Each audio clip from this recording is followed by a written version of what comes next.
You're in a good place now. You are listening to Perspectives with Ashley Berges. Welcome back live to Live Your True Life Perspectives, and I'm your host, Ashley Berges. On today's show, I'm asking the question, what are your thoughts saying about you? It's not about what other people are saying. It's not about that. It's about what are your thoughts in your own mind saying about you?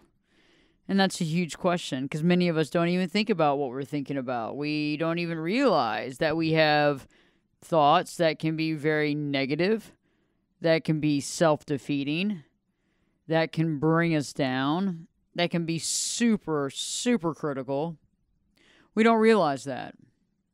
And, it's interesting that we don't realize it oftentimes because, well, we're normally looking around at the outside world. We're not realizing that what we're doing inside, what we're thinking inside is facilitating a certain direction, right?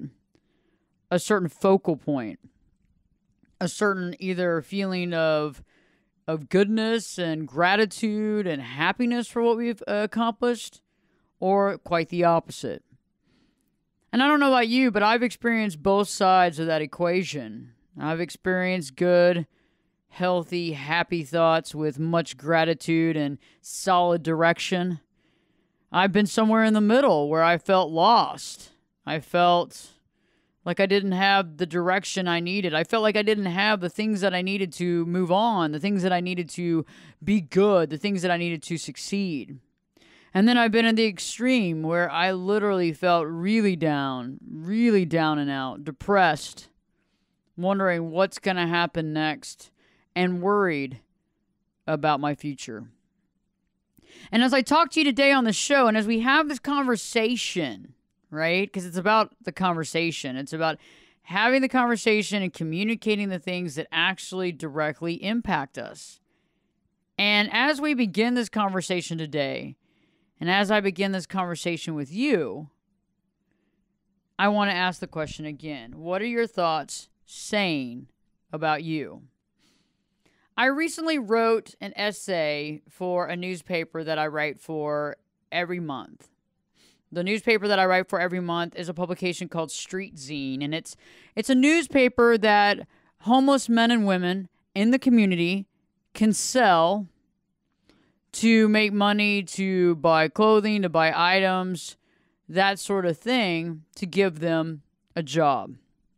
Those same men and women are drug-free and alcohol-free and are able to live in the shelter based on that particular lifestyle. And for many of them, it was very hard, okay?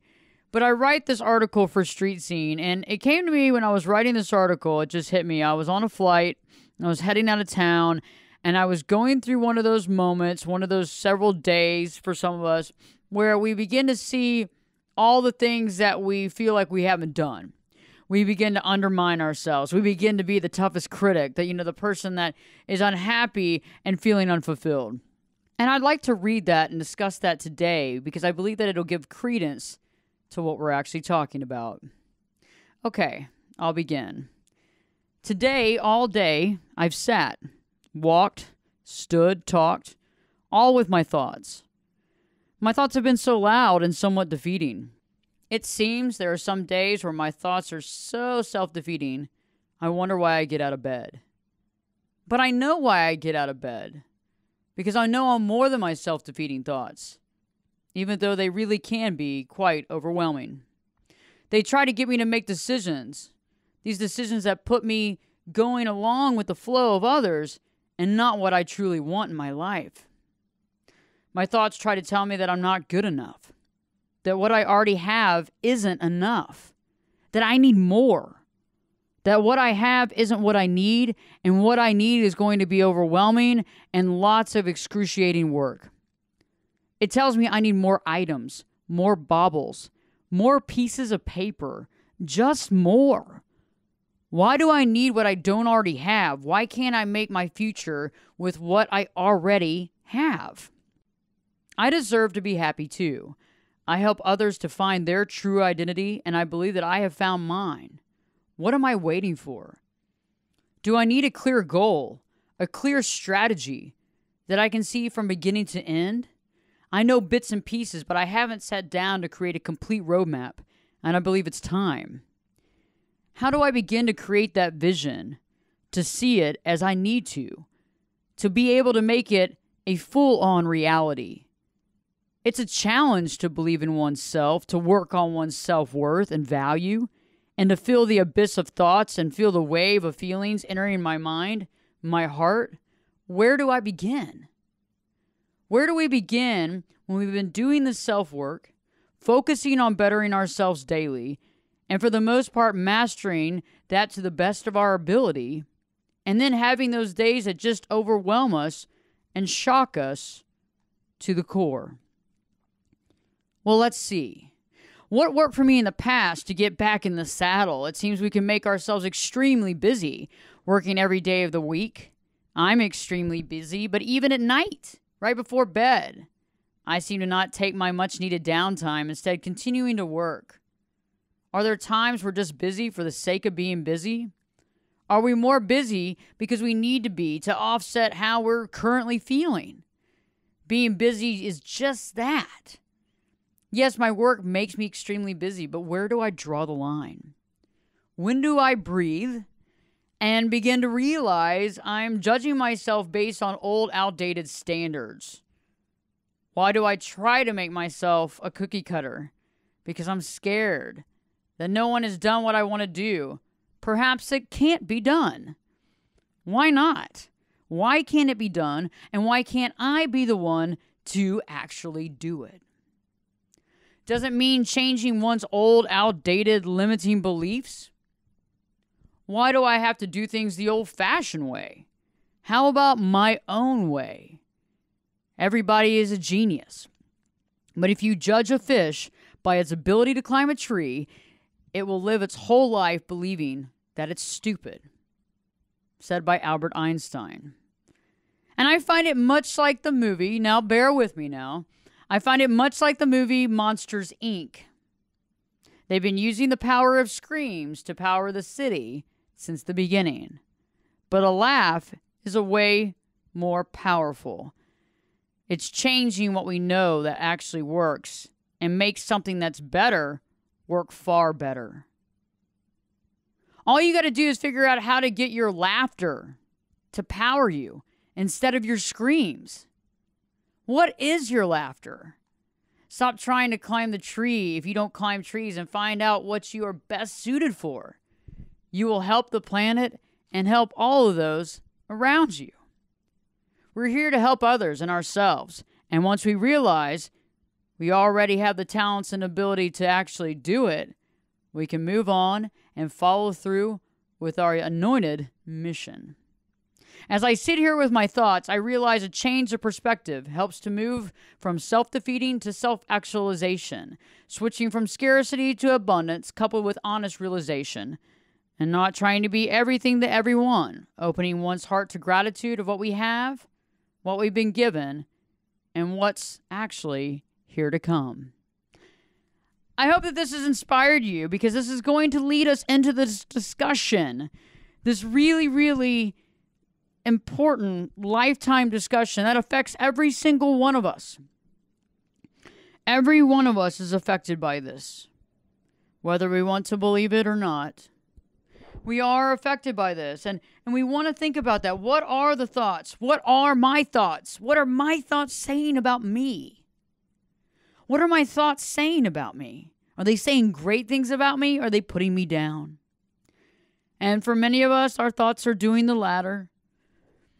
They're putting us down, making us feel very insecure, worried, anxiety-ridden, stressed out about the future, and unable to really see the next step because we're crippled in fear. And I find it very interesting because, I think that many of us understand what I'm saying, whether it's, something happened that was very defeating at work, or maybe a challenge at home. For some women out there, you know how I feel, maybe hormonal changes that get in the way, maybe on a monthly basis. It's just the way it is. No matter what that is, what that trigger is, it's a very interesting concept because it really makes us question ourselves down to the fiber of our being. Throughout today's show, I'm going to really be talking about how our thoughts, how they can really be our most supportive ally, or they can be our worst enemy. How they can be self-defeating, and what we can do to make some changes to change something that's actually quite negative and create a very positive life for ourselves. If you haven't already, check out my website. Go to ashleyberges.com. Ashley, BERGES.com. BERGES.com. You can listen to some of the latest shows and watch some of the latest videos.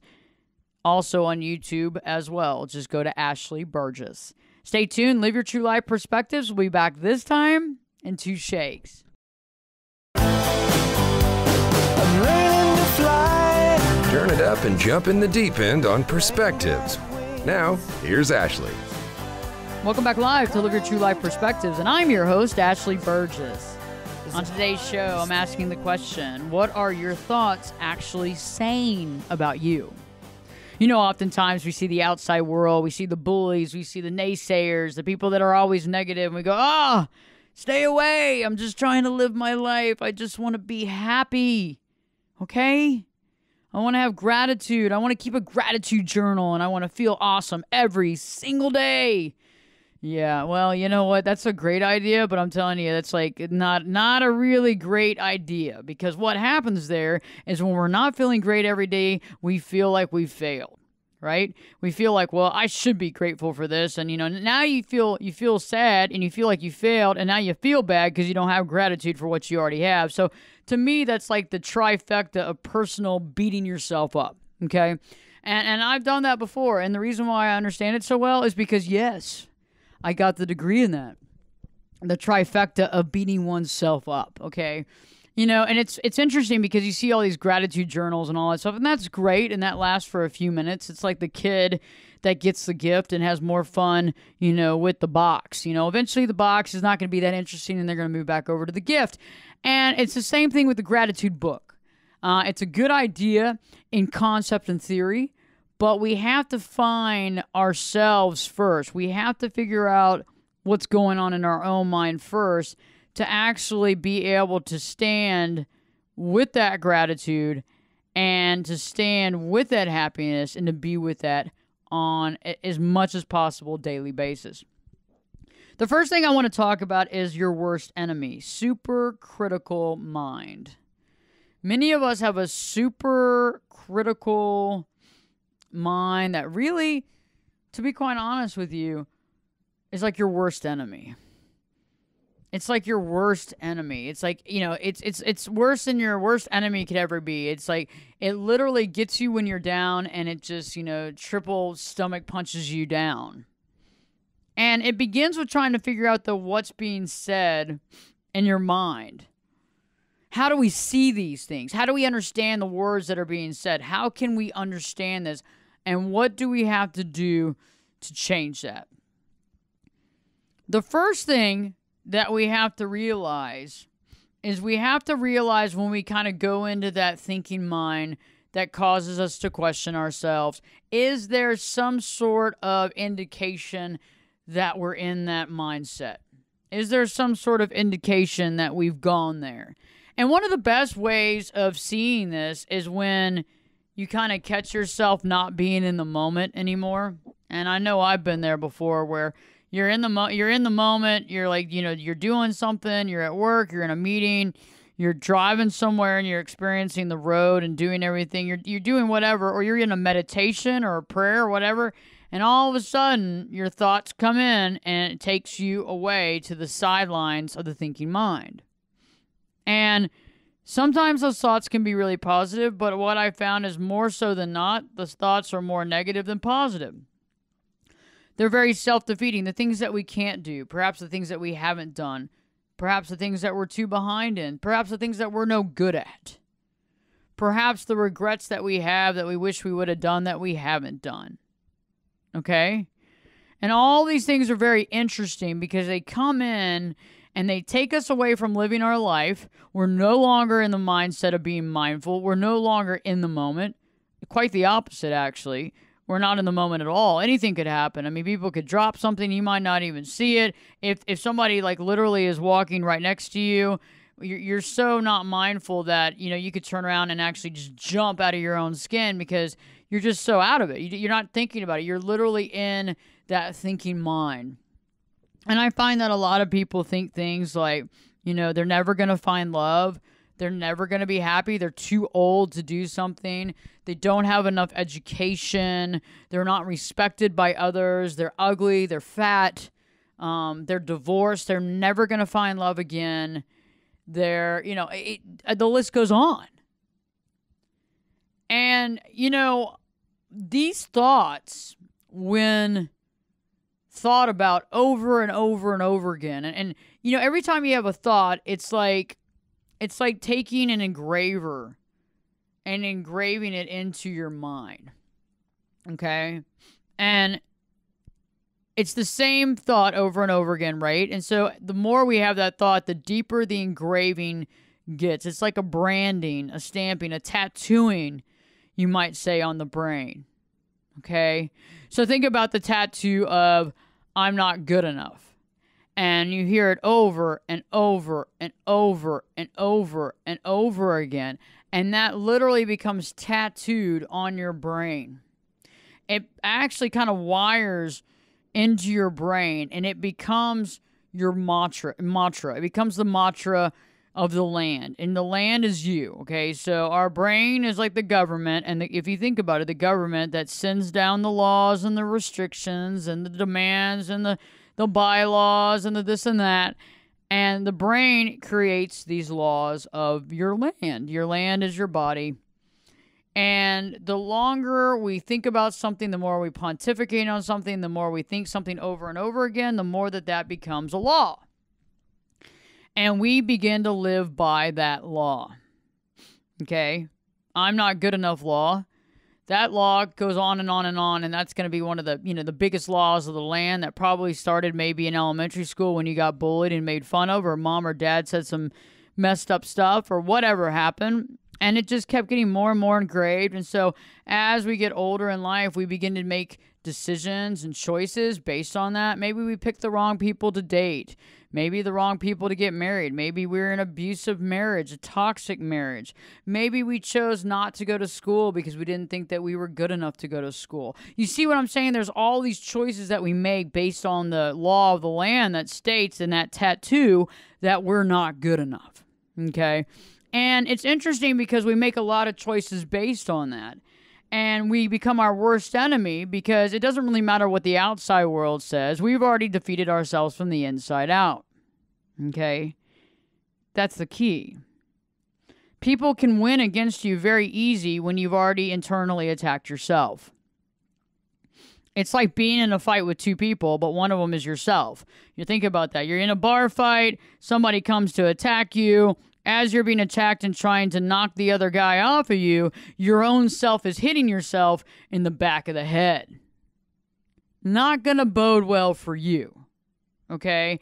So when we think about it, in the outside world, when they begin to attack us, it's really, really bad, and we feel really, really bad about it. Why? Why does it hurt more? Because we already have it inside. And so it's like they're just echoing the same crap. Okay? Nobody wants to hear it regurgitated over and over. I don't want to hear it. I mean, haven't you heard that where somebody says, you're this or that, or you're never going to add up to this, or this is never going to work for you. And you're like, God, and it really hurts. Well, it really hurts because you've already heard it inside. Because if it wasn't going inside and you didn't hear this as a normal theme in your life, you wouldn't believe them. You wouldn't believe them. And when you're super young and super impressionable, sure, we're going to believe them. And that could have been the beginning of some of these self-defeating thoughts.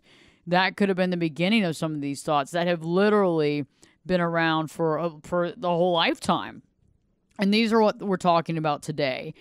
Some of you that have never been married say, am I ever going to find happiness? Will I ever find someone who truly loves me?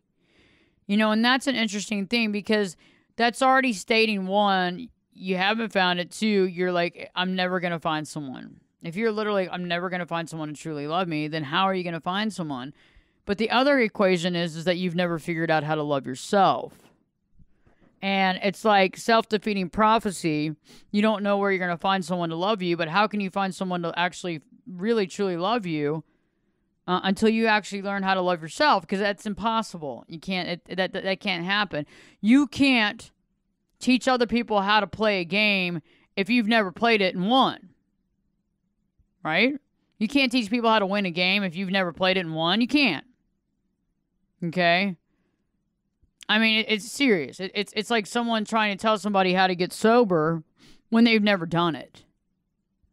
I got little faith in that. You know what I mean? Because I want to be around someone that's actually been successful at it, not someone that's reading out of a book telling me how, level 2 yada yada yada teaches it, because that's great and that's awesome, and fundamentally as far as it can work, but I would rather learn from somebody that might have obviously done the studies, but also has actually done the real work in the real world, seen it happen, gone through the ups and downs, and made it work.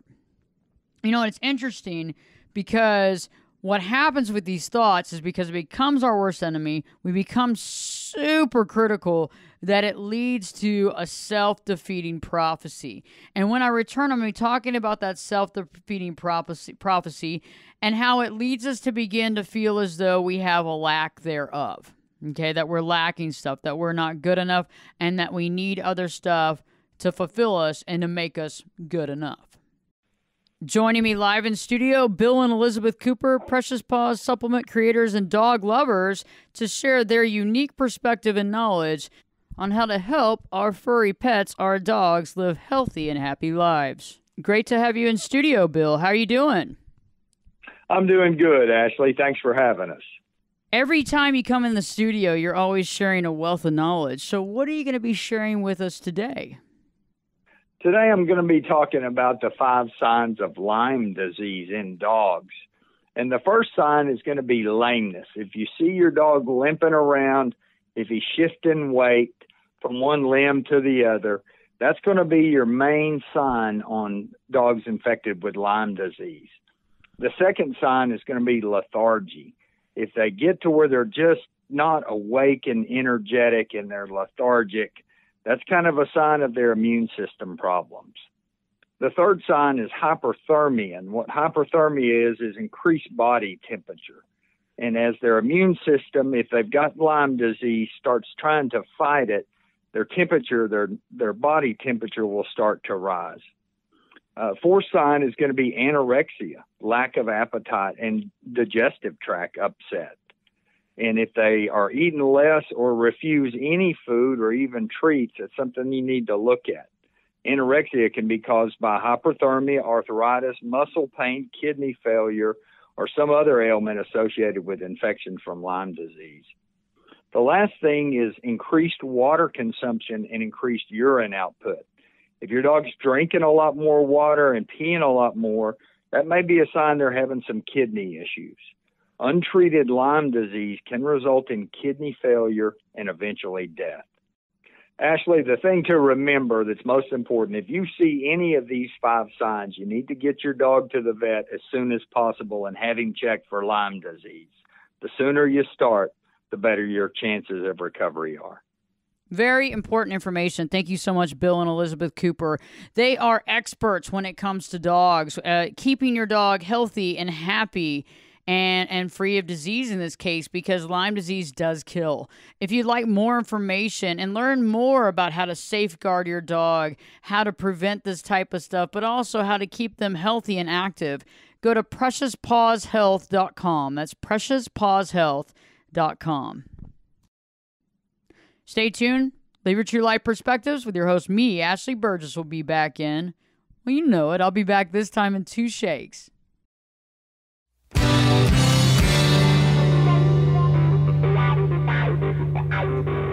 This is Jake Busey, and you're listening to Perspectives with Ashley Berges. Welcome back live to Live Your True Life Perspectives, and I'm your host, Ashley Berges. On today's show, we're talking about those thoughts. What are your internal thoughts saying about you? I know, exactly. What are your internal thoughts saying about you? And right before the break, I've been talking about being your worst enemy, being super critical, and how that being super critical leads to a self-defeating prophecy. Okay? And in order to understand this, we have to actually understand what's being said in our own mind, and we have to slow down our thoughts enough. We need to write them down. I've come up with an entire proven way of how to make this a reality. I've come up with a proven way of how to make this a reality and how you can actually make this work for you. And what it begins with is getting that notebook and beginning to write down your thoughts one after the other as they come into your mind. And if you have thoughts that are repeating, that's fine. Write them down again, because I want to see how many times you think a certain way about something. Because depending on the thought, if it's around a lot, that means that it's become what I consider a law of the land. And that law of the land is now defining how you're going to live your life. And how you're going to live your life is determined by these laws. And so no matter what, even if something great happens that goes a different way, you're not going to see it. You're not going to see it because you're so programmed to not see it. And let me give you an example. Everybody's out to get me. People don't like me. They don't respect me. I'm looked down upon. Okay, so if some of those are your thoughts that are currently going on, you could go to an event and somebody literally think you are the cat's meow. I mean, really, just, oh my gosh, you are the creme de la creme. And when they're talking to you or reaching out to you, you're not even going to understand what this person is saying. And if you do, you're going to think they are full of crap. Do you see what I'm saying? Because we're programming ourselves to believe the worst. And when we believe the worst and we believe that other people are out to get us, we cannot ever believe that somebody's there to help us or cares about us or wants to be around us or actually sees the great things about us. No, we think quite the opposite. They must be making fun. They can't be legitimate. They actually must be making fun of me. And I am going to run the other way. Even though that person really, really likes you, really, really respects you and wants to get to know you, you think it's all a ruse. Interesting. Another thing that's interesting when we get the self-defeating prophecy is that we need more than we have, okay? We always need more than we have. We never have enough college degrees. We never have enough money. We never have enough power. We never have enough friends. We never have enough clothes. We never have enough jewelry. We never have enough. We never have enough. We never have enough. We never have enough. You see what I'm saying? And this is a big deal. Yes, I've been there. As I was reading my essay earlier in the show, I've been there. Feeling as though I don't have enough, that other people have more than I do. That if I would have just done this or that or this or that my life would be better. And it can get you really off target. And it can get you almost in a daze. And it's almost like frozen and the inability to move and the stress and fear of it. Because we feel like we're no good. We feel like we need more to be who we are. That we ourselves are not good enough. We're not enough. And I think the not enough thing is a big deal for a lot of us. I think the not enough, not being enough, has gotten many of us into lots of trouble. Not being enough has gotten many of us into bad, toxic relationships, even abusive, even physically abusive relationships. Not enough, not good enough, not enough has gotten us into drugs, drug addiction, finding yourself in the wrong places at the wrong time, alcohol abuse, alcohol addiction, pharmaceutical addiction, pharmaceutical pill addiction, gambling, sex addiction. And you know what I speak of. You might not be a full addict in one of these or that, but that even dabbling means, even getting close, really means something. Because it means I don't care about myself. You know, even to do some coke or meth or to drink yourself to oblivion, to take 15 pills a day, really says, I don't care enough about myself. I don't care enough about myself. And I need more. I'm not enough. Compensating. And the thing is that we got to really step back and say, you know what? Where is this coming from? And in my mind, am I actually telling myself that I'm not enough? And that I need more?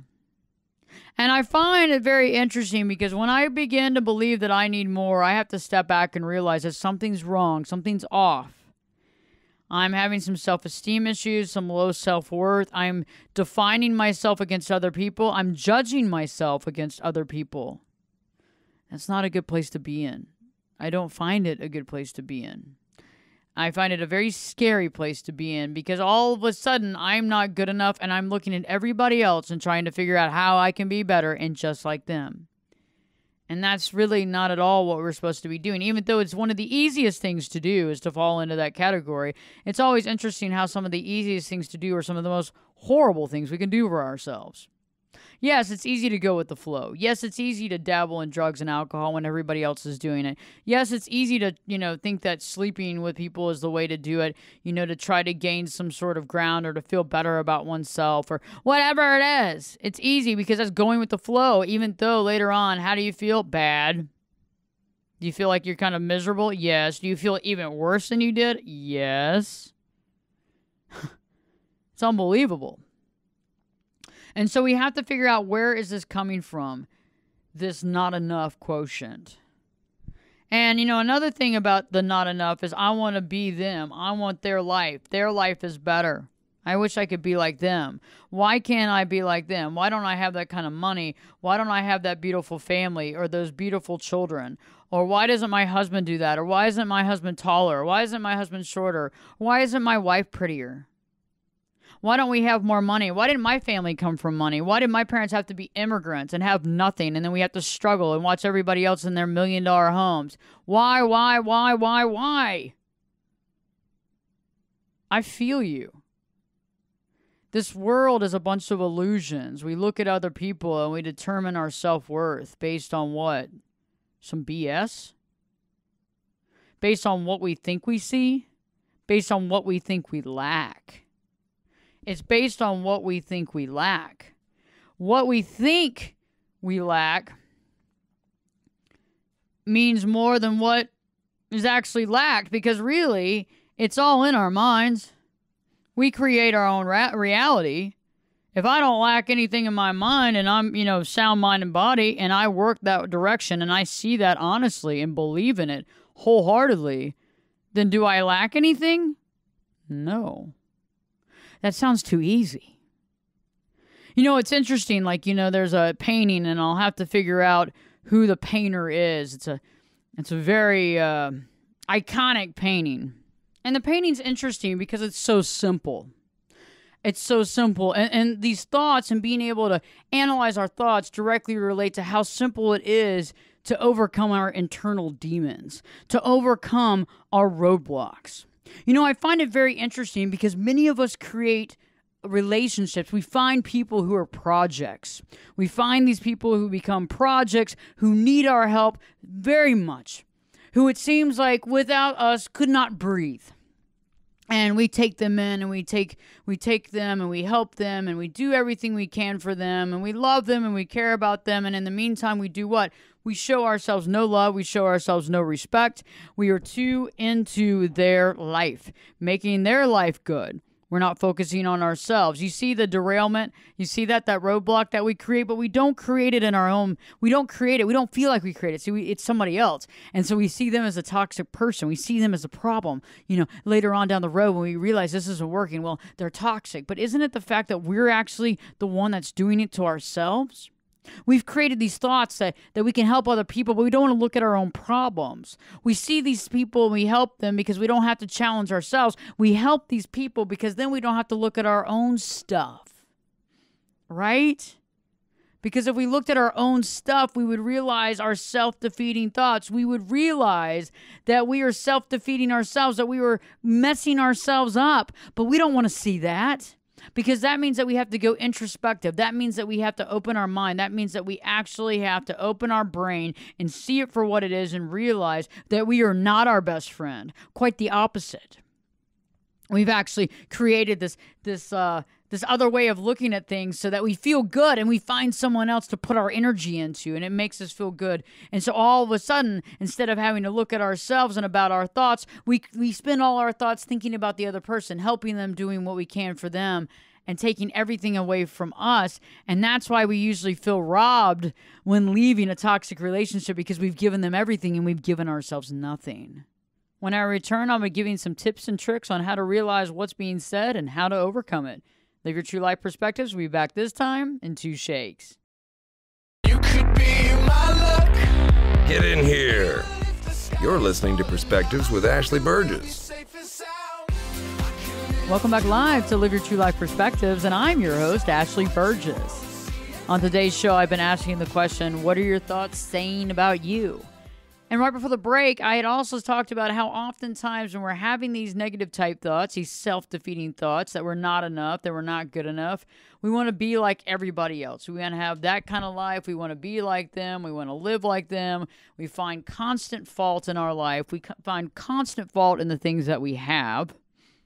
We very rarely see the value and the significance of what we have, the gifts that we've been given, because we are constantly putting holes in the situation. We're constantly literally putting chinks in the armor because we figure that we got to have more, and we figure that what we have isn't enough. And so how do we begin to really understand these thoughts?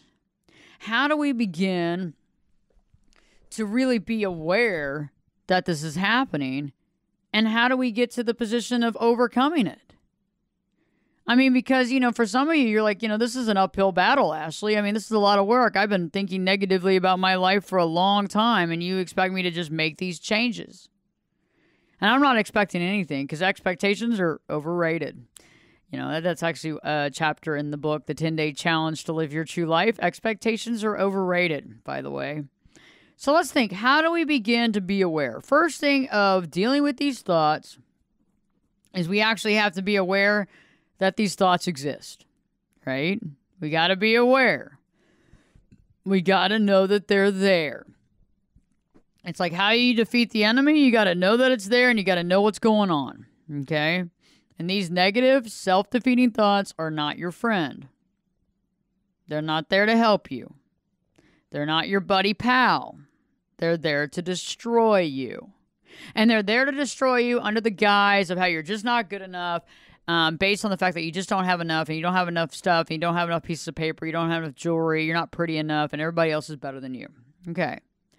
So we have to be aware that they exist. And how do we become aware? Well, for some of you out there, you are very mindful and you realize that you're getting off target and these thoughts are spiraling into your mind. These thoughts swirl into my mind. Remember that song? I think it was I can't remember who it was, but it was a really good song. These thoughts swirl into my mind. Anyway, these thoughts will come into your mind, and you're aware of them. Now, the best thing to do that I've found for mostly everybody is to actually write them down, to journal them. Okay, so as the thoughts come into your mind, just keeping a tablet and keeping a record of the thoughts in order of hearing them. And so usually they're very brief. They're very just simple sentences, and just writing those down line by line by line and taking care of it. And I figured that works out very well. So get yourself a notebook and journal on that, and just really focus on, okay, hey, this is what I'm thinking. This is what's going through my mind.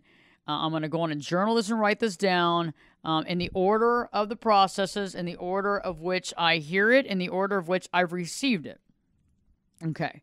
The next thing is that we must realize the actions that we've taken based on these sabotaging negative thoughts. Okay. Because some of us don't even realize that we're acting upon it. And I need you to see this, because then you'll understand how important this is to change this. Okay? Usually we realize we have negative thoughts, but we don't really realize that these negative thoughts contribute to negative actions and situations in our life. And let me give you a really good, quick example.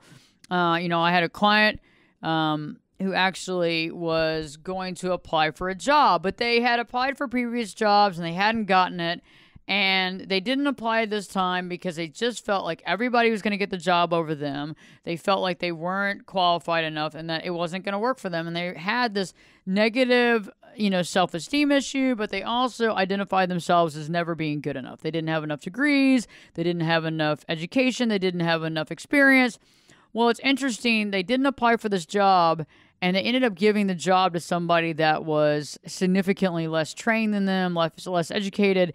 And later on, my client went to the person that hired for that position, and they told him, they said, we can't believe you didn't apply for that position. It would have been yours, but you never applied, so we can't give you the job because if you don't apply, we can't just give it to you. And he was literally devastated. But really, he wasn't hearing the fact that his mind was telling him that you're not good enough. The thing that he was able to realize his negative thoughts was based on the fact that he didn't apply for that job, and he should have because he was the most qualified.